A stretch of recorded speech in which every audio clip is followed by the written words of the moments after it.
Hey there. Are you ready to unlock a world of brand new scary stories tonight? Before we dive into it, I want to know, where and when are you watching this? Drop your answers in the comments below and join our community. Make sure to subscribe and smash that like button so you never miss a spine-tingling moment. You can send me your scary stories to the email in the description box. Now, get comfy, turn off the lights, and now, let's begin.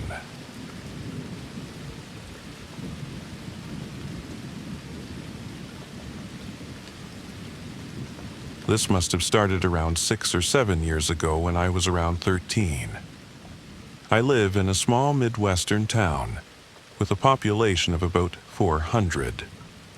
My grandpa has owned a small house just off a highway, right smack dab in the middle of town, for over 30 years now.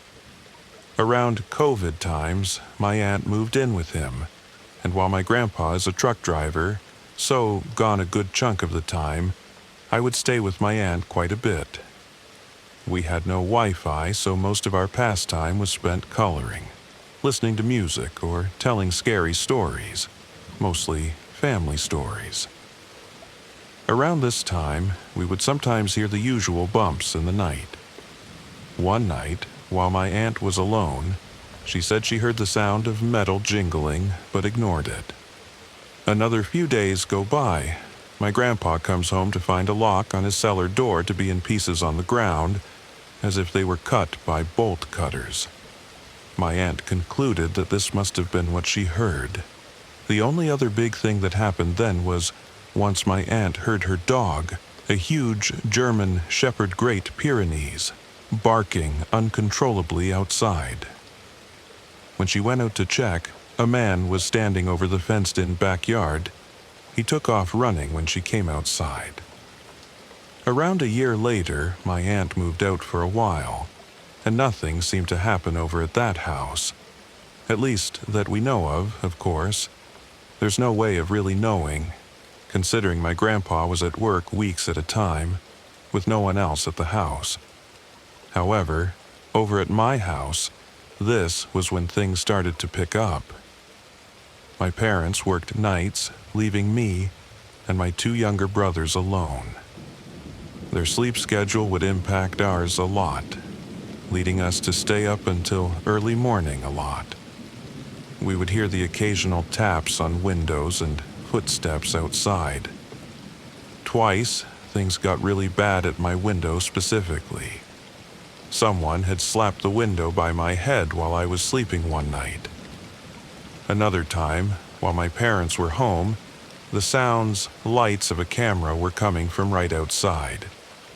My parents would either look themselves or call a male family member to come look around our house and never saw anything. This all lasts until I'm about 16 and my aunt moves back in with my grandpa. Things are okay for about a year when everything starts back up again. Please note that my uncle moved into our town about a year before my aunt moved back in. Things ramp up by a lot. Once, about 2 summers ago, when I was 17, I was half asleep in my room, around 2 a.m., when someone started banging on the front door.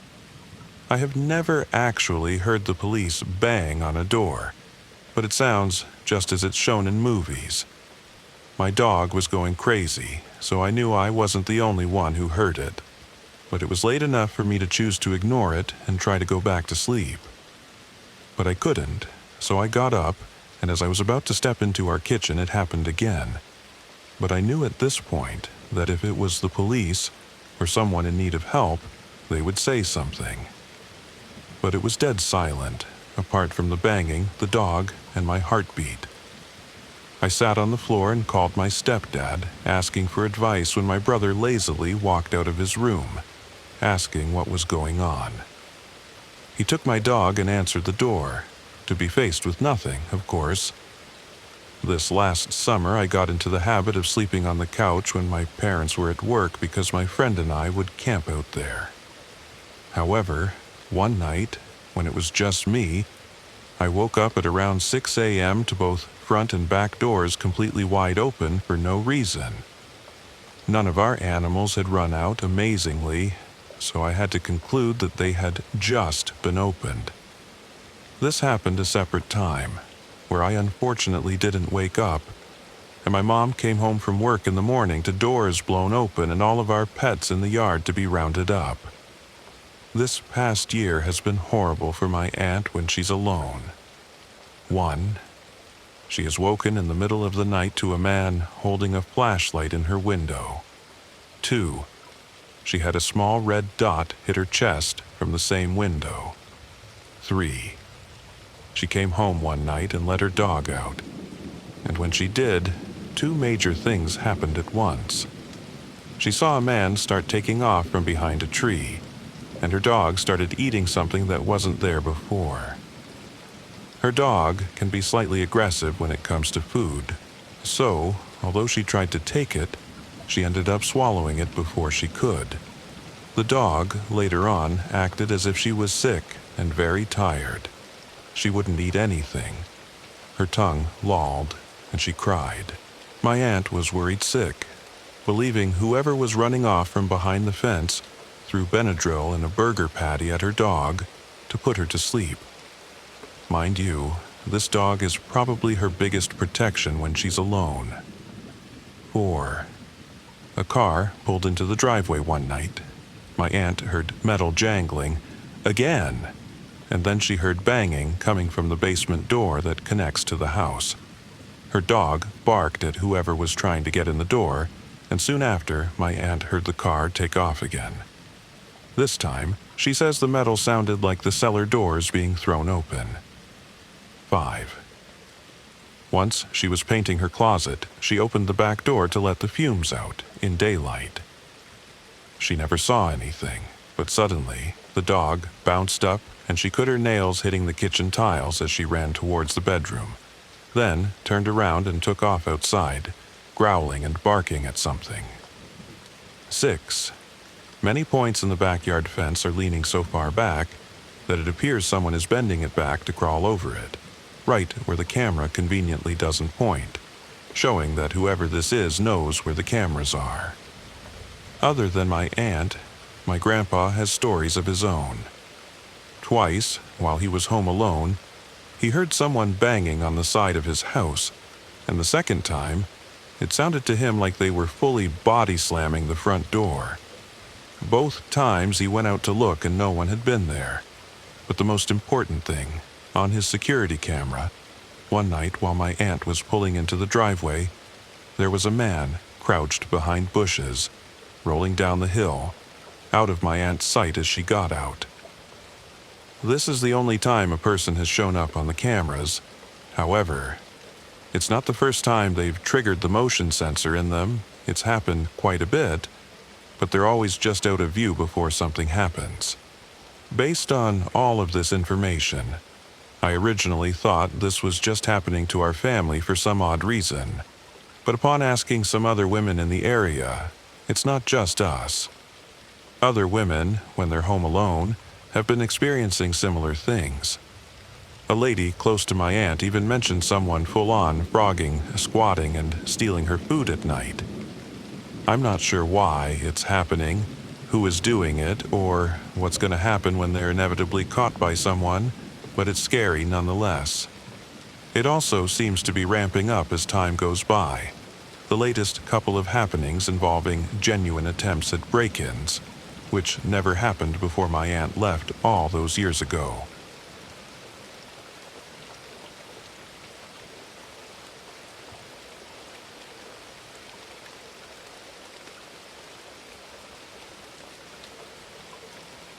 Back in my 20s, nightlife was my thing.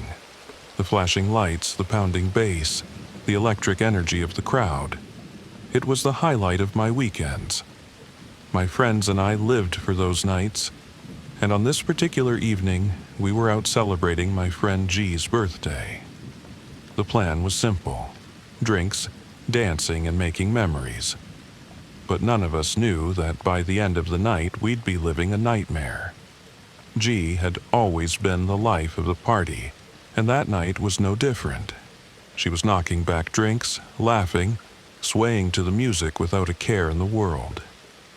But at some point, things took a turn. She got too drunk, slurring her words, stumbling over her own feet. It was still early, and none of us wanted to call it a night just yet, so we decided to take her outside to sleep it off in the car while we stayed to socialize a little longer.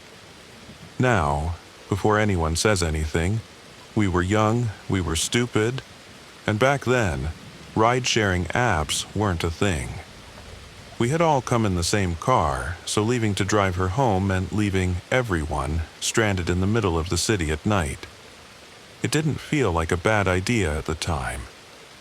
We locked the doors, cracked a window, and let her rest in the back seat while we went back inside, completely unaware of the horror that was about to unfold. About an hour later, we were ready to leave. The rain had started coming down, the kind that soaks you to the bone in seconds, making the neon reflections on the pavement blur into an eerie haze. We reached the car, laughing and joking, until someone pulled the door handle and froze. The door was unlocked, and G was gone. In an instant, the night turned from fun to terrifying. Our drunk, defenseless friend had vanished into the streets, and none of us had any idea where she had gone or why she had left. We tore through the neighborhood, screaming her name, peering down alleys and side streets, panic creeping into every one of us. The rain made it worse, distorting our vision, making everything seem more sinister. I remember gripping the steering wheel so hard my knuckles turned white, my heart hammering in my chest as I drove in slow circles, scanning the sidewalks. Had she just wandered off? Had someone taken her? My mind raced with the worst possibilities. And just as that sinking dread started turning into full-blown terror, we saw her. A pale figure in the distance, trudging down the sidewalk, drenched in rain. G had been wearing all white that night, so at first, she almost looked like a ghost against the darkness. But she wasn't alone. A man walked beside her. None of us knew him. We pulled over fast, a couple of my friends jumping out of the car before I could even process what was happening.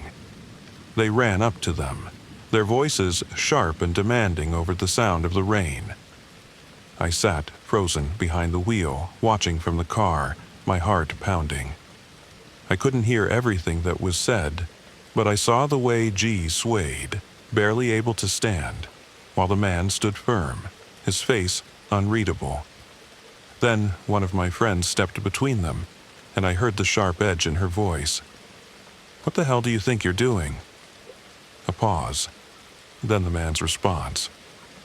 "I was just taking her to a hotel room." I felt the blood drain from my face. My stomach turned to ice. One of my friends later told me the guy asked for money, said he was helping her. But we knew better. We all knew better. This wasn't some good Samaritan. This was something else. And if we hadn't come when we did, I don't even want to think about what could have happened. G barely remembered anything the next day. She had no idea how she ended up with that man. No clue why she left the car in the first place. To this day, I wonder if she was coaxed out, if she was lured away in some way. If she had made it to that hotel, would we have ever seen her again? That night changed the way I see the world. It made me realize how easily someone can just disappear. How one bad decision, one moment of carelessness, can lead to something truly horrifying. And sometimes you don't even know how close you were to the nightmare until it's almost too late.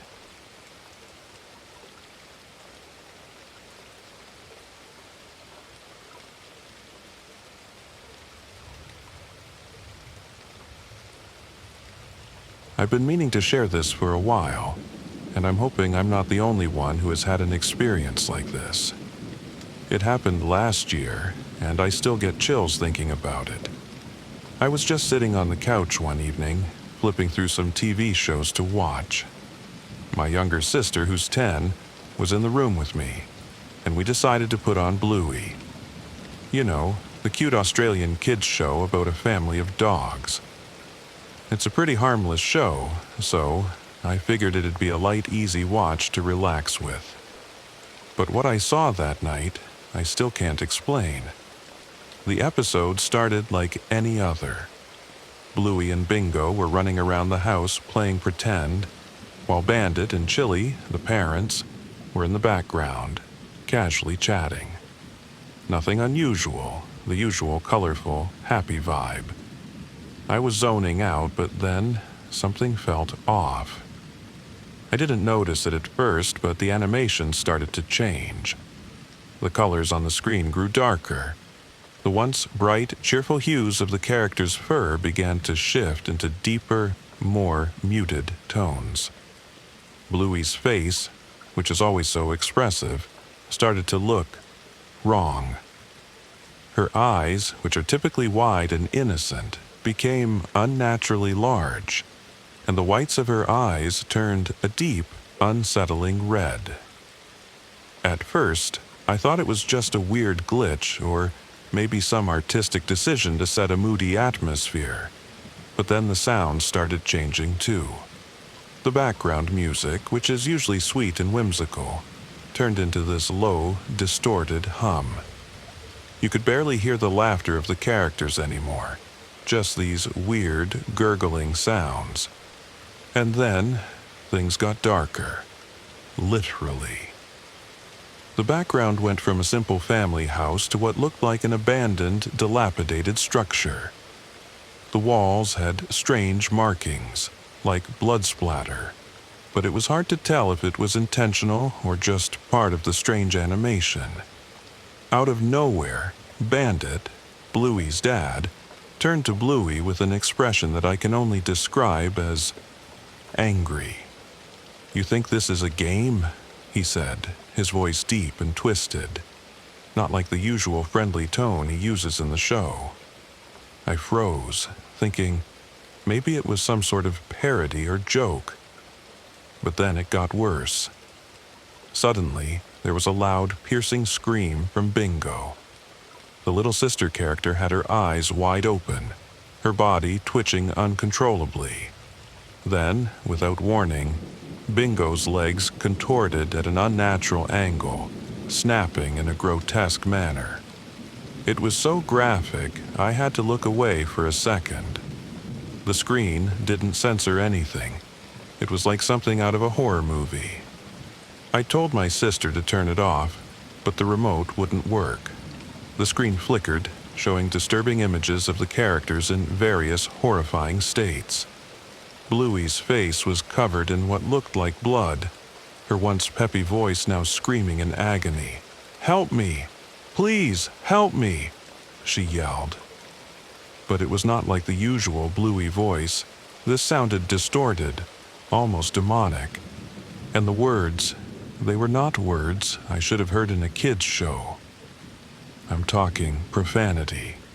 Full-on curse words that made no sense in context. The show had gone from innocent to terrifying, and it felt like it was alive somehow, targeting me and my sister. I could hear muffled voices calling my name in the background. Not the characters on screen, but something else. The room felt cold, and my sister was crying. I was trying to reassure her, but at that point I couldn't stop staring at the screen. The images flashed by so fast I couldn't process them. One moment, there was an image of Bandit holding a blood-soaked knife, staring straight into the camera. The next, Chili, Bluey's mom, was on the floor, her body twitching in a way that was not natural. Finally, after what felt like forever, the TV suddenly cut to static, and the remote worked again. I turned it off immediately, my hands shaking. I looked at my sister and she was pale, her eyes wide with fear. She didn't speak for a while, just stared at the blank TV screen. We tried to laugh it off, but I couldn't shake the feeling that something was wrong. I checked the channel to see if we had accidentally switched to a different broadcast, but the episode was nowhere to be found. I even went online to see if anyone else had mentioned anything similar, but I couldn't find anything. I'm not sure if it was some weird glitch or something more sinister, but I haven't been able to watch Bluey the same way since.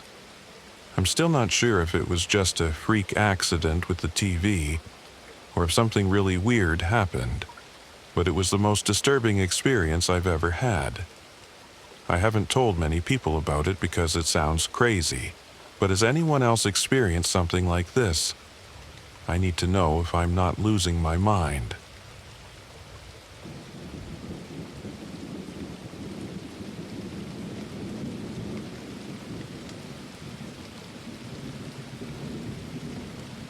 This must have started around 6 or 7 years ago when I was around 13. I live in a small Midwestern town with a population of about 400. My grandpa has owned a small house just off a highway, right smack dab in the middle of town, for over 30 years now. Around COVID times, my aunt moved in with him, and while my grandpa is a truck driver, so gone a good chunk of the time, I would stay with my aunt quite a bit. We had no Wi-Fi, so most of our pastime was spent coloring, listening to music, or telling scary stories, mostly family stories. Around this time, we would sometimes hear the usual bumps in the night. One night, while my aunt was alone, she said she heard the sound of metal jingling, but ignored it. Another few days go by. My grandpa comes home to find a lock on his cellar door to be in pieces on the ground, as if they were cut by bolt cutters. My aunt concluded that this must have been what she heard. The only other big thing that happened then was once my aunt heard her dog, a huge German Shepherd Great Pyrenees, barking uncontrollably outside. When she went out to check, a man was standing over the fenced-in backyard. He took off running when she came outside. Around a year later, my aunt moved out for a while, and nothing seemed to happen over at that house. At least that we know of course. There's no way of really knowing, considering my grandpa was at work weeks at a time, with no one else at the house. However, over at my house, this was when things started to pick up. My parents worked nights, leaving me and my 2 younger brothers alone. Their sleep schedule would impact ours a lot, leading us to stay up until early morning a lot. We would hear the occasional taps on windows and footsteps outside. Twice, things got really bad at my window specifically. Someone had slapped the window by my head while I was sleeping one night. Another time, while my parents were home, the sounds, lights of a camera were coming from right outside. My parents would either look themselves or call a male family member to come look around our house and never saw anything. This all lasts until I'm about 16 and my aunt moves back in with my grandpa. Things are okay for about a year when everything starts back up again. Please note that my uncle moved into our town about a year before my aunt moved back in. Things ramp up by a lot. Once, about 2 summers ago, when I was 17, I was half asleep in my room, around 2 a.m., when someone started banging on the front door. I have never actually heard the police bang on a door, but it sounds just as it's shown in movies. My dog was going crazy, so I knew I wasn't the only one who heard it, but it was late enough for me to choose to ignore it and try to go back to sleep. But I couldn't, so I got up, and as I was about to step into our kitchen, it happened again. But I knew at this point that if it was the police or someone in need of help, they would say something. But it was dead silent, apart from the banging, the dog, and my heartbeat. I sat on the floor and called my stepdad, asking for advice when my brother lazily walked out of his room, asking what was going on. He took my dog and answered the door, to be faced with nothing, of course. This last summer, I got into the habit of sleeping on the couch when my parents were at work because my friend and I would camp out there. However, one night, when it was just me, I woke up at around 6 a.m. to both front and back doors completely wide open for no reason. None of our animals had run out, amazingly, so I had to conclude that they had just been opened.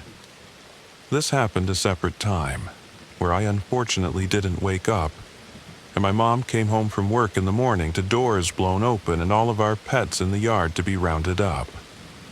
This past year has been horrible for my aunt when she's alone. 1. She is woken in the middle of the night to a man holding a flashlight in her window. 2. She had a small red dot hit her chest from the same window. 3. She came home one night and let her dog out. And when she did, 2 major things happened at once. She saw a man start taking off from behind a tree, and her dog started eating something that wasn't there before. Her dog can be slightly aggressive when it comes to food, so, although she tried to take it, she ended up swallowing it before she could. The dog, later on, acted as if she was sick and very tired. She wouldn't eat anything. Her tongue lolled, and she cried. My aunt was worried sick, believing whoever was running off from behind the fence threw Benadryl and a burger patty at her dog to put her to sleep. Mind you, this dog is probably her biggest protection when she's alone. 4. A car pulled into the driveway one night.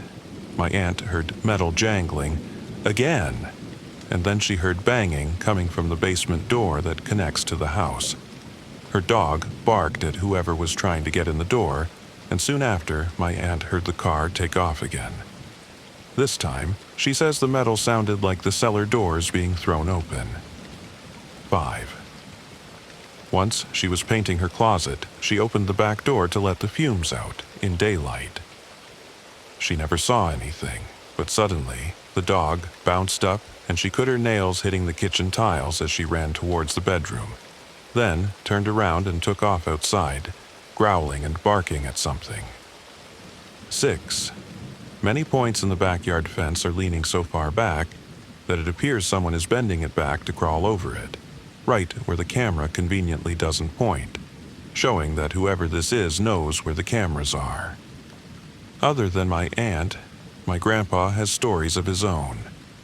Twice, while he was home alone, he heard someone banging on the side of his house, and the second time, it sounded to him like they were fully body slamming the front door. Both times he went out to look and no one had been there. But the most important thing, on his security camera, one night while my aunt was pulling into the driveway, there was a man crouched behind bushes, rolling down the hill, out of my aunt's sight as she got out. This is the only time a person has shown up on the cameras. However, it's not the first time they've triggered the motion sensor in them. It's happened quite a bit, but they're always just out of view before something happens. Based on all of this information, I originally thought this was just happening to our family for some odd reason, but upon asking some other women in the area, it's not just us.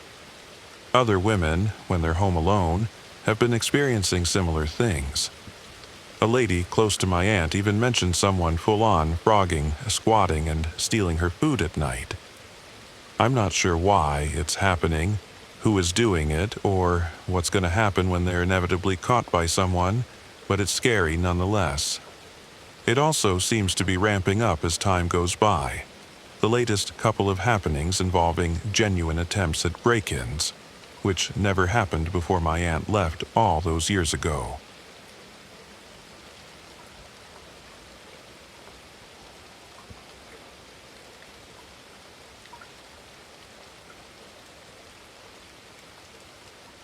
Everyone has seen something off at least once in their lives, something they can't explain, something that lingers in the back of their minds long after the moment has passed. But for me, it wasn't just a fleeting experience. It was something that followed me, something that changed me. It all started when I was about 12 or 13 years old. My family had taken a trip to a place called the Grand Hotel in Jerome, Arizona. If you've never heard of it, let me just say, it's not your average hotel. Jerome itself is an old mining town built on the side of a mountain.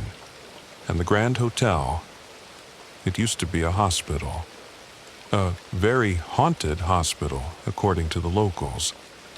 At the time, I was already fascinated by the paranormal, drawn to the eerie and unexplained. But I didn't realize then that my curiosity would come at a cost. When we first arrived at the hotel, I felt a strange energy almost immediately. It wasn't anything obvious. No flickering lights or sudden cold spots, but there was an unsettling heaviness in the air, like the walls had soaked up centuries of sorrow. I remember walking through the dimly lit hallways, my fingers trailing along the old wallpaper, feeling like something was watching me. That night, as I lay in bed, I kept hearing faint noises, small creaks, like footsteps in the hallway just outside our room. At first, I chalked it up to the old building settling or other guests moving around, but then, around 3 a.m., I swear I heard my doorknob jiggle. I sat up, heart pounding, staring at the door. It didn't open, and after a few minutes the noise stopped. I told myself it was nothing, that I was letting my imagination get the best of me. But after we left the hotel and returned home, I realized something had changed. The week after our trip, I started feeling off. It was subtle at first, just this nagging sense that I wasn't alone, even when I was supposed to be. At night, I'd lay in bed, wide awake, my skin crawling with the undeniable sensation of unseen eyes on me. The darkness in my room felt heavier, deeper. My closet, which had never bothered me before, suddenly became something I couldn't bear to look at once the lights went out. At first, I told myself it was just my overactive imagination. I had always been into ghost stories and horror movies. Maybe my mind was just playing tricks on me. But then, the real nightmare began. One night, I stayed up as late as I could, determined to shake this paranoid feeling. But exhaustion won, and I eventually drifted into a restless sleep. That's when I saw it. I wasn't fully asleep, but I wasn't fully awake either. It was that in-between state where you're aware of your surroundings but completely powerless to move. My eyes fluttered open just in time to see my bedroom door slowly creaking open. At first, I thought maybe it was my parents checking on me. But the moment I saw what stood in the doorway, my blood ran cold. A figure. A tall, pitch-black silhouette, standing perfectly still in the doorframe. It had no features, no face, just a solid mass of darkness in the shape of a man. It was as if the shadows themselves had stepped forward, forming something unnatural and wrong. My body refused to move. I tried to scream, to bolt upright and turn on the light, but I was frozen in place, paralyzed by an unseen force. My breath hitched in my throat as the figure started to move. It didn't walk. It glided. Slowly, it drifted into my room, stopping at the foot of my bed. I could feel the weight of its presence pressing against my chest, suffocating me. I kept telling myself to wake up, to move, to do something. But all I could do was stare in absolute terror as it loomed over me. Then, just as suddenly as it appeared, it was gone. The moment it vanished, I gasped, sucking in air as if I had been drowning. My body was mine again, and I shot up in bed, fumbling for the lamp. The second the warm glow filled the room, I let out a shaking breath. My door was still slightly open. My skin was clammy with sweat. I barely slept for the rest of the night. I wanted to believe it was a dream, a terrifying, vivid nightmare. But after that night, things only got worse. Every night, the feeling of being watched intensified. I would wake up at odd hours, my body locked in place, only to see the dark figure standing in different parts of my room, sometimes by the door, sometimes closer. One night, I woke up to the sensation of breath on my face. My heart slammed against my ribs as my eyes darted around the room, only to find the shadow man crouched beside my bed, mere inches from my face. I stopped sleeping with the lights off after that. But the worst moment came about a month after the first encounter. I was lying in bed, eyes heavy but too afraid to let sleep take me. My lamp was on, casting a dim glow, but even that didn't stop the overwhelming dread from settling in my chest. And then, clear as day, I heard it. A whisper, right next to my ear. I jumped out of bed so fast I nearly tripped, slamming my hand against the light switch to flood the room in brightness. My breath came in ragged gasps as I spun around, heart hammering in my chest. Nothing. There was nothing there. That was the moment I knew I wasn't imagining this. This wasn't some lingering nightmare from the Grand Hotel. Something had followed me home. The descent into madness. I stopped talking about it. When I mentioned it to my family, they laughed it off, saying I was watching too many horror movies. But I knew what I saw. I knew I wasn't crazy. The more I ignored it, the worse it got. My dreams became a battleground, the shadow man appearing every night, standing closer and closer, whispering things I couldn't understand. I started seeing movement out of the corner of my eye during the day.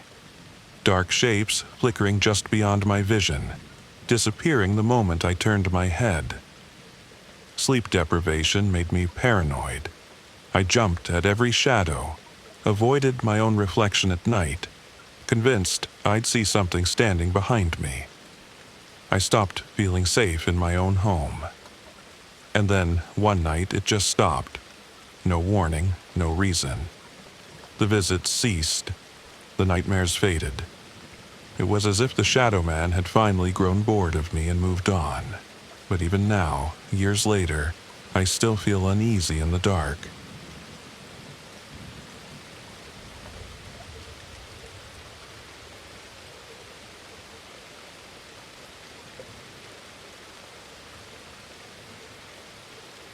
It was a warm summer night when my mother sent my younger brother and me to our grandmother's village. The journey felt like stepping into a world of secrets and old memories. The air was thick with the scent of earth and wildflowers. Every moment was filled with anticipation and a hint of mystery. I remember feeling both excited and a little nervous. That night marked the beginning of an unforgettable experience. At the village, our extended family gathered, including my aunt and older cousin. The old house radiated warmth and carried stories of generations past. Laughter and lively chatter filled the rooms, creating a cozy atmosphere. Yet, as night deepened, an unusual energy began to stir. There was a subtle tension, a feeling that something was not quite right. The night held promises of both joy and hidden mysteries. My siblings and I stayed up late, engrossed in playful adventures. We played with toy tanks, our imaginations ignited by the thrill of the game. Time slipped away as we reveled in the excitement of our mischief. It wasn't until 2 or 3 a.m. that we finally began to feel the weight of sleep. Our energy remained high despite the late hour and fading light. In that magical darkness, we were blissfully unaware of the unknown. My older brother then suggested we step outside for a breath of fresh air. He wanted to admire the beautiful, starry sky above our quiet village. The stuffy heat indoors had pushed us to seek the cool night air. We slipped out softly, eager for a moment of calm and wonder. Sitting on weathered wooden boards, we began to share our thoughts. The night felt endless, each star twinkling with silent promise. To the left of the house lay a narrow passage used by shepherds and travelers.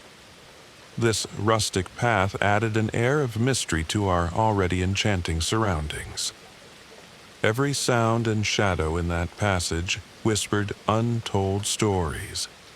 The landscape, dotted with wild grapes and tangled bushes, was almost magical. A gentle breeze carried hints of secrets from days long past. We listened intently, our youthful curiosity growing with each rustle. As we sat in the soft glow of moonlight, a delicate sound reached our ears. A sweet, angelic voice began to sing a lullaby in a Cossack style. The melody was both haunting and beautiful, like a whisper from another realm. It floated through the night air, unexpected and deeply stirring. I turned to my brothers, asking, "Do you hear that too?" They nodded in unison, confirming that the sound was real and shared. Intrigued and unsettled, we wondered who could be singing at 3 a.m. The gentle lullaby seemed both out of place and strangely inviting. We strained our ears, trying to pinpoint the source of the mysterious tune. The voice appeared to come from the left, deep within the quiet passage. Our hearts pounded as we questioned the origin of this unexpected visitor. Curiosity battled with a growing sense of apprehension in the still night.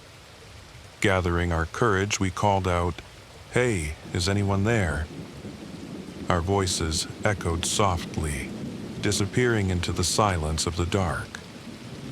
For a long, tense moment, only the sound of our own breathing remained.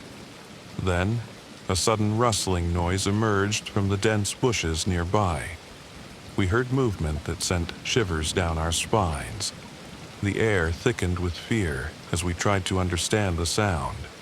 In our panic, we grabbed a toy iron pistol and even a firecracker. We hoped to scare away whatever or whoever lurked in the shadows.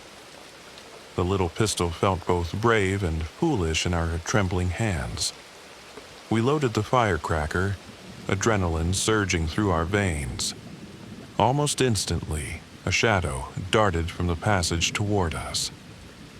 The figure was obscured by wild grapes and thick bushes, intensifying our terror. The sudden movement jolted us into a state of paralyzing fright. Our minds raced with questions and the desperate urge to run. The eerie voice and rapid footsteps merged into a surreal nightmare. Time seemed to slow as our hearts pounded in our chests.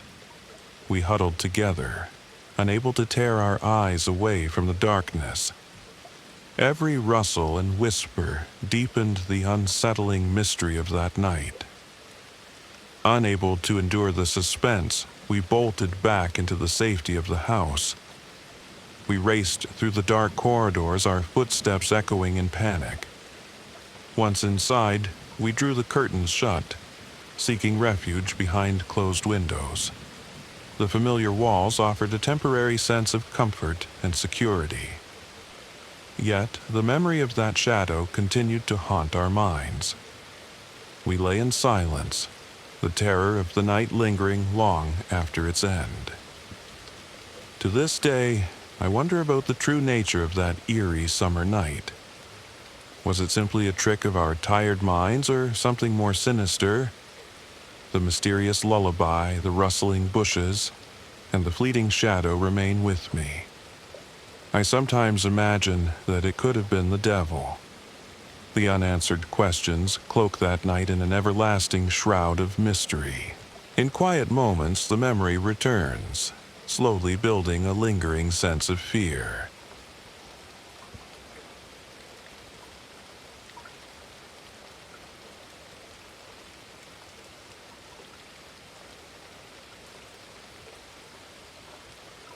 Hi, I won't share my name for privacy reasons, but I'd like to share my story. a story that still leaves me with a heavy heart. This all happened 5 years ago when I was 15. Our home employed an elderly man, around 60 years old, who had worked for us for nearly a decade. He was in charge of gardening and various household chores, and until then, everything about him had seemed perfectly normal. One day, while I was at home, he approached me quietly and said, "You're very beautiful." I was confused at that young age, not fully understanding his meaning. Although his words made me feel uneasy, I tried to shrug off the comment, thinking it might have been meant in a kind or harmless way. Later on, I invited some friends over to hang out and chat. We were laughing and talking when, unexpectedly, he walked over and pointed at me as he repeated, "This girl, I find her very beautiful." His comment, delivered in front of my friends, made me feel both embarrassed and disturbed. The reaction was mixed. While my friends laughed it off, I felt a deep sense of discomfort and violation. I remember feeling as though my safe space had suddenly been invaded by his unwanted attention. I rushed to tell my mom what had happened, expecting her to understand how unsettling it had been. However, she seemed surprised that I was so troubled by his words. She reassured me that, having known him for many years, she believed he hadn't meant anything harmful by his remark. She promised to speak with him, and for a while, things appeared to settle back into normal. But that uneasy feeling lingered. After that day, I began to spend more time alone in my room. I tried to avoid the living areas where he might be around, and I felt increasingly isolated by the constant memory of his inappropriate comments. Then came a day that changed everything. My mom had left the house on an errand, and my dad, who was rarely home, was asleep in his room. I decided to get a snack from the kitchen, thinking nothing of it. In that quiet moment, I unexpectedly encountered him again. He entered the kitchen without warning. My heart pounded as he came closer. With a tone that sent shivers down my spine, he asked for my phone number and said, "I would really love to talk to you privately. You are very beautiful." Those words, now spoken with an unsettling familiarity, made it feel as if the ground had vanished beneath me. I immediately felt an overwhelming urge to escape. I ran to my dad's room and locked the door behind me, terrified and shaken by the encounter. When my mom returned later that day, I told her everything, from the first unsettling compliment to this most recent intrusive request. She was shocked and deeply upset that he had crossed a line. Without hesitation, she fired him from his position. In an effort to help us all move forward and to leave behind the memories of that dark time, our family later decided to move to another house and even another city, partly to start fresh and partly due to other changes like my plans for higher education. Even now, when I reflect on those events, I can't help but feel a mixture of fear and sadness.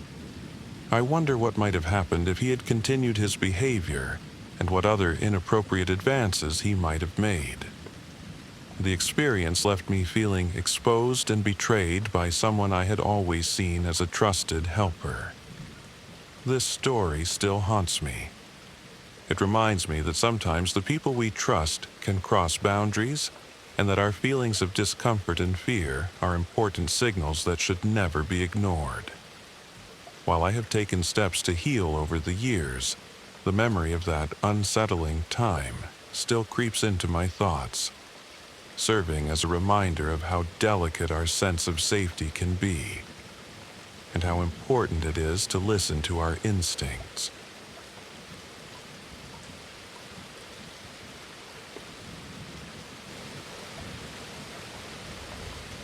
Lately, I've been struggling with bouts of insomnia, and last night's full moon certainly didn't help matters. It felt like no matter what I did, sleep was just out of reach. After what seemed like hours of tossing and turning, I finally managed to settle into a comfortable position. I was determined not to move, convinced that if I stayed perfectly still, I'd eventually drift off. I wrapped myself tightly in my winter duvet, lying on my right side with my back turned to the window. That's when I realized I hadn't fully closed the curtains, and the moonlight was streaming in, illuminating the wall in front of me. For a moment, I considered getting up to fix it, but exhaustion won out. I sighed to myself, resigned. I just needed to sleep. That's when I noticed it. A shadow on the wall, faint at first but unmistakable. It looked like the silhouette of a hand, or more accurately, a claw. Its fingers were crooked and gnarled, twisting unnaturally. The sight of it sent a jolt of fear through me, making the hairs on the back of my neck stand up. The shadow was distorted but eerily clear. 5 long fingers, a narrow wrist. Every instinct in me screamed that something was terribly wrong. Some deep, primal part of my brain knew this was no ordinary shadow. All I had to do was turn my head, just a quick glance over my shoulder, and I'd know exactly what was casting that shape. But in that moment, there was nothing I wanted to do less. I couldn't bear the thought of looking. I stayed perfectly still, every muscle tense. Something told me that any movement, any shift in my position would provoke whatever was there. The shadow swayed gently, as though it were alive, and I held my breath, convinced that if I made even the slightest noise, it would reach out and grab me. Just as my mind was racing with fear, I noticed my cat. He had been curled up at the foot of the bed, peacefully asleep, but now he was sitting bolt upright. His amber eyes were wide and unblinking, staring intently at the wall just above where I lay. His sudden stillness unnerved me even more, confirming that something was wrong. I squeezed my eyes shut, hoping that if I couldn't see it, maybe it would go away. When I woke the next morning, the relief was overwhelming. Sunlight streamed into the room, and the terror from the night before felt distant, almost absurd in the bright light of day. Still, I found myself in the exact same position I had fallen asleep in, every muscle stiff from the tension of staying so still for so long. I cautiously sat up and glanced around. The wall was empty, bathed in soft morning light. No sign of the claw-like shadow. Emboldened by the safety of daylight, I turned around to finally confront whatever had terrified me so much. To my surprise, on the cabinet above my bed I saw a set of clothes hangers. Their odd shapes and sizes, combined with the moonlight, had cast the eerie illusion. I laughed at myself as I took them down, feeling foolish but relieved. I had been cleaning out my closet the day before, and must have left them there without a second thought. Later that day, I recounted the story to some of my coworkers. They had a good laugh at my expense, teasing me for being scared of a few hangers. It felt good to talk about it, though, to turn what had been a night of terror into something lighthearted. I even started to feel a little silly for how frightened I had been, but deep down, I knew that fear had felt all too real in the moment. That night, sleep came more easily. I was exhausted from the previous night's ordeal, and the rational part of me knew that there was nothing to fear. But even so, that primal fear still lingered in the back of my mind. I had read somewhere that this kind of instinct is our subconscious warning us, sensing things we're not fully aware of. As I drifted off to sleep, I couldn't quite shake that feeling. Still, I was tired enough that I soon found a comfortable position and fell into a deep, dreamless sleep. Hours later, I woke up in the middle of the night, the room still cloaked in darkness. I groggily reached for my phone, curious to see how much time I had before my alarm went off. As I shifted in bed, my heart suddenly froze. It was still there. clear as day, even in the darkness. The same twisted shadow, its crooked fingers splayed out on the wall, reaching for me once again.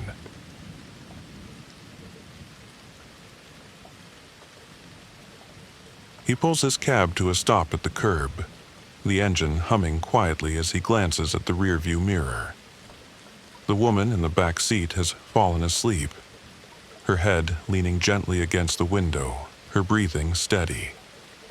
She had given him an address, one he recognized, but now as they sit there, her peaceful slumber leaves him uncertain of what to do next. He doesn't want to wake her right away. Maybe she just needs a few more minutes. For a while, he waits, the silence of the car heavy around him. Eventually, he turns in his seat, softly calling out to her, "Miss?" There's no response. He tries again, louder this time, but the woman remains still. A knot of worry begins to form in his stomach. He steps out of the car, the cool air biting at his skin as he walks around to the back door. Gently, he taps on the window, hoping the sound will stir her. Still nothing. His heart rate picks up as he opens the door and leans inside. "Miss?" His voice shakes a little now. She doesn't move. He reaches out, his hand hovering above her shoulder, unsure if he should touch her. The stillness feels wrong. Something inside him clenches, dread crawling up his spine. He touches her arm, lightly at first, and feels the coldness. It's a deep, unnatural cold, one that immediately sends panic flooding through him. He jerks his hand back as though burned. She's not just asleep, she's gone, completely, unmistakably gone. He stumbles backward, breath coming in ragged gasps as he stares at her. His mind races. His first instinct is to call the police. That's the right thing to do, isn't it? But a dark, creeping fear whispers in the back of his mind. They won't believe you. He's a cab driver, a nobody. What is he supposed to say? That the woman got in, alive, and then somehow died while he was driving? Who's going to buy that? The thought of trying to explain it, of being interrogated under harsh lights, makes his hands shake uncontrollably.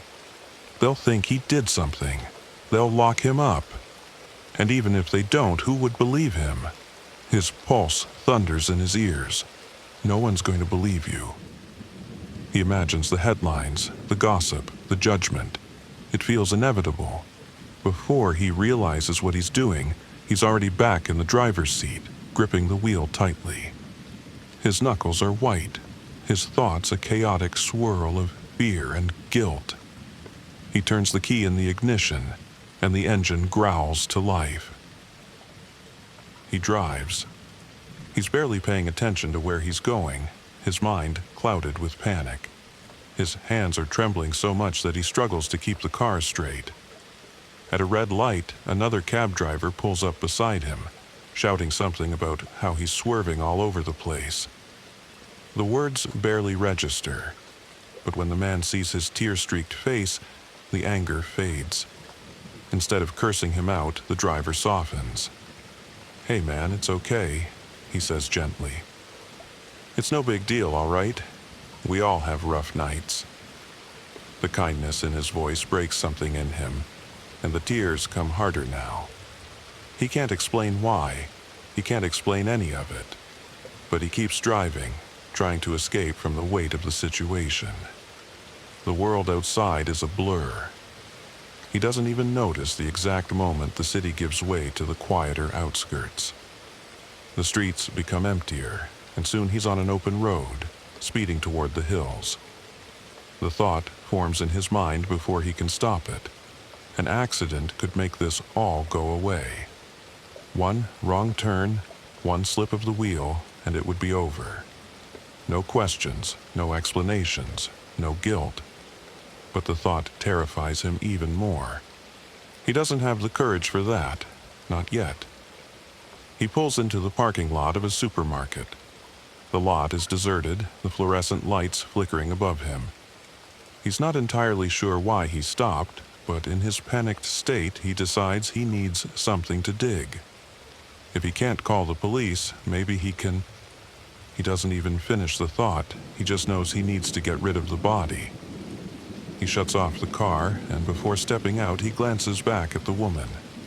"Don't go anywhere," he mutters, the absurdity of his words striking him almost immediately. She's not going anywhere. He feels like a fool. Inside the store, he moves through the aisles in a daze, grabbing the first shovel he sees. It's red, oddly bright and cheerful in his hands, a stark contrast to the darkness in his mind. He pays without a word, avoiding the cashier's gaze, and heads back to his car. It's night by the time he reaches the hills. There are eucalyptus and lemon trees, their branches swaying gently in the wind. The lemon trees have thorns, and they scrape against his skin as he walks, but he barely feels it. The pain hasn't sunk in yet. His body is running on autopilot, disconnected from the horror of what he's doing. He digs. The ground is hard, and it takes longer than he expected. His hands blister, his arms ache, but still he digs. The hole is shallow, barely enough, but it will have to do. He goes back to the car to retrieve the woman, but when he opens the door and sees her again, something inside him recoils. He can't do it. He can't bring himself to touch her. Instead, he slides into the back seat next to her, sitting there in the quiet. He glances at her from the corner of his eye, but can't bring himself to meet her gaze. The lifeless, empty stare makes his skin crawl. In his mind, he pictures her spirit, her ghost, perhaps, hovering above him, her eyes hollow, accusing, like a child refusing to close her eyes even as she falls into darkness. With trembling hands, he reaches out, avoiding her face as much as he can, and gently closes her eyes. Her skin is ice cold, like the surface of a frozen lake. A shiver runs through him. Exhausted, emotionally drained, he slumps against the seat. At some point, sleep overtakes him. He dreams of an ice rink, the kind he's seen in movies, but the ice is black and he has no skates. He doesn't even know how to skate, and yet there he is, slipping and stumbling, the cold seeping into his bones. It feels endless. The sharp rays of the morning sun jolt him awake. He sits up, disoriented, the car now filled with daylight. He turns to the seat next to him and finds it empty. The woman is gone. He's alone.